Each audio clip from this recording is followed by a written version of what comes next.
ատելության խորհրդի հետ կապված մենք երեք տեսանք, որ ընդհանուր առմամբ այս 8 օրերի ընթացքում մենք տեսնում ենք, որ հաճախ են քաղաքական ուժերը դեմքերը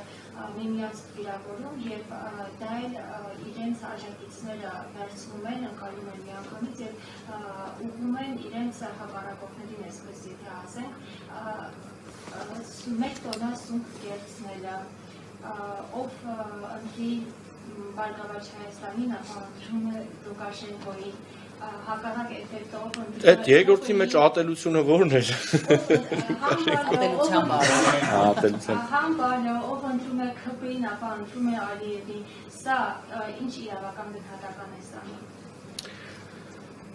Տեսեք, իմ խորին համոզմամբ քաղաքական դիսկուրսը կարող է եւ նույնիսկ երբեմն պետք է լինի կոպիտ, նույնիսկ վուլգար եւ այլն եւ այլն։ Այստեղ կարևոր հանգամանքը որն է, քաղաքական դերակատարները ելնելով հասարակության շրջանում իրենց հեղինակության դիրքերից, նկատի ունենալով իրենց ասածների հնարավոր հետևանքները, միշտ պիտի այդ նուրբ սահմանը պատկերացնեն եւ իրենց խոսույթում, վարքագծում հանկարծ չստեղծեն մի իրավիճակ, երբ իրենց հետևորդները, բազմահազար համակիրները շարունակեն այդ ատելության պոլեմիկայի մեջ հանրության մյուս իրենց հետ չհամաձայնվող շերտի հետ։ Այդտեղ է շատ մեծ խնդիր առաջանում։ Ես մի քիչ հետ կգնայի եւ այդ առումով քննարկման առարկա կդարձնեի քաղաքական իշխանության բարձրագույն պաշտոնատար անձանց կողմից եկեղեցու եւ եկեղեցու հոգեվոր սպասավորների նկատմամբ վերջին ամիսներին հնչող ուրեմն բավականին կոպիտ խոսույթը, որը ունեցավ հետևանք։ Եվ ես կարող եմ կոնկրետ օրինակով բերել։ Երբ Նիկոլ Փաշինյանը սկսեց այդ խոսույթը, որի համար իդեպ ներողություն էլ խնդրել, այդ նույն ժամանակաշրջանում գառնու այդ եկեղեցու մոտ մի քաղաքացի ասաց, որ քարով թե ինչ-որ մի բանով պետքա կաթողիկոսի գլուխը տալ ջարդել։ Սա նշանակում է, որ քաղաքական իշխանության բարձրագույն պաշտոնատար անձի կոպիտ վուլգար խոսույթը այնքան էր հատել հնարավոր թույլատրելի սահմանը, որ կիրառում էր գտել հանրության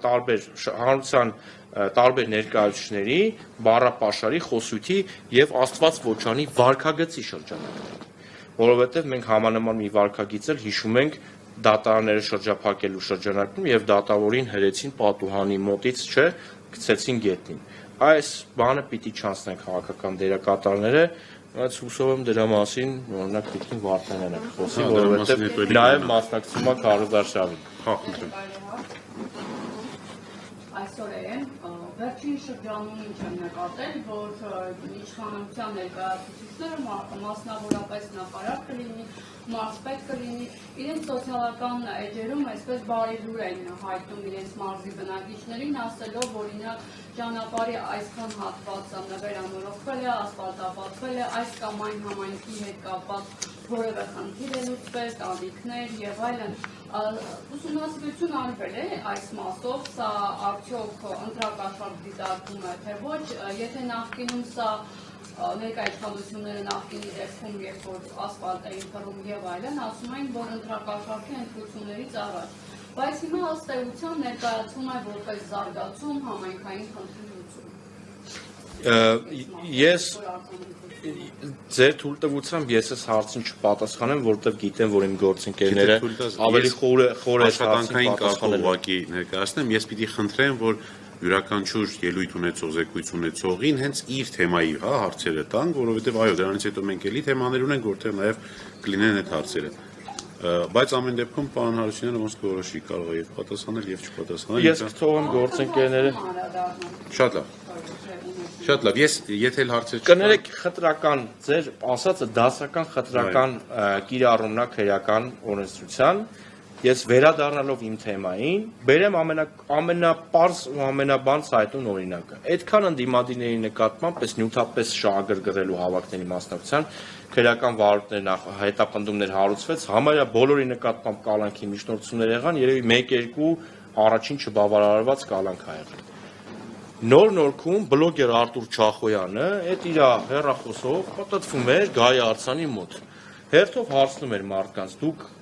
ով եք, որտեղից եք եկել, մենք այսինչ դպրոցի կոլեկտիվն ենք, մենք բոլորս այստեղ ենք, թվով այսքան մարդ, բան, այդ նույն հոդվածը 236-ը, ի սկզբանե նպատակը ու բուն օբյեկտիվ դրսևորումը հավաքներին մասնակցելու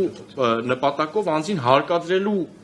հարկադրելը սահմանափակելու համար է։ Այդ դեպքով քաղաքապետարանի ընտրությունների, հավաքանու ընտրությունների դեպքեր։ Մի հատ քրեական վարույթ չիմացանք նախաձեռնվել է, այդ չեմ ասում որևէ մեկի նկատմամբ քրեական հետապնդում։ Մարդկանց կոլեկտիվներով հան է բերել են հավաքի։ Մի հատ քրեական վարույթ չեն նախաձեռնում, հասկանան հարկադրանքի տարեղել է, այդ ոնց եղավ ամբողջ կոլեկտիվը այն սովետական միության են